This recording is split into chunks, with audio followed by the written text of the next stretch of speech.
Hello, I am Dr. Ankur Garg, Director Liver Transplant and GI Surgery at Paras Group of Hospitals, Gurugram.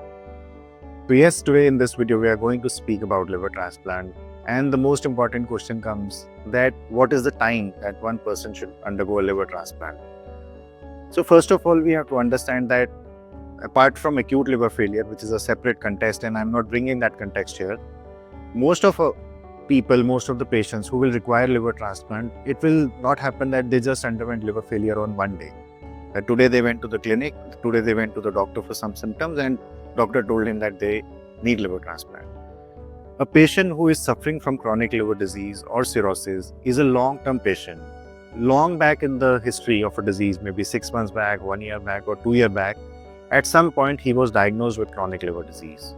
And over a period of time, over a period of months or years, depending upon the disease, this patient will go into more and more advanced liver failure, where we say that a compensated cirrhosis has gone into decompensated cirrhosis.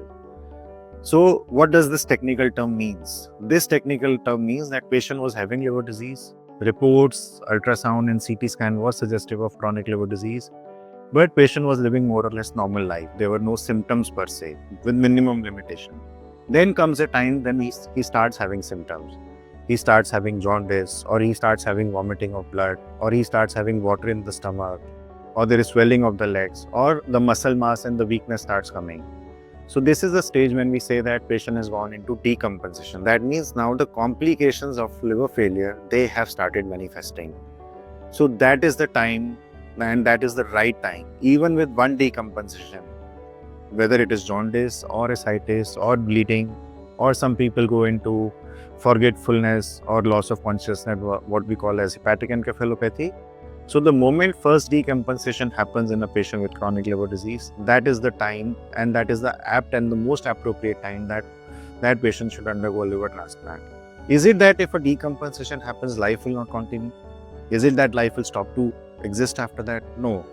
Even after decompensation, life will continue, of course, for some time, not the whole of life.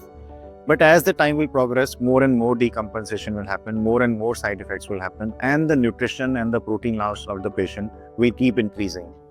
So the more late we do transplant, more is the weaker patient we are dealing with, more are the complications in the surgery, and less are the success rates.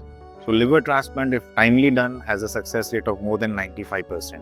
But if done at a later stage, when a lot of complications have already set in, yes, no hospital, no doctor or no institute can guarantee you a 95% transplant. So timing in liver transplant is very important, not only in terms of success rate, but also the time it takes for the patient to recover back to life.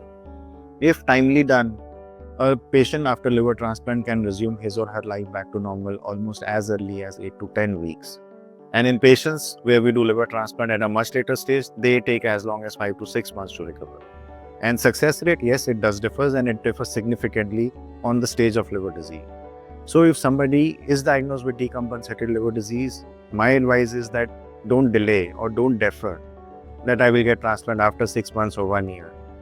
After 6 months or 1 year, we'll be having more challenges. And if somebody wants the best success rate and the best outcomes after liver transplant, it is the right timing. That is what very important. Thank you.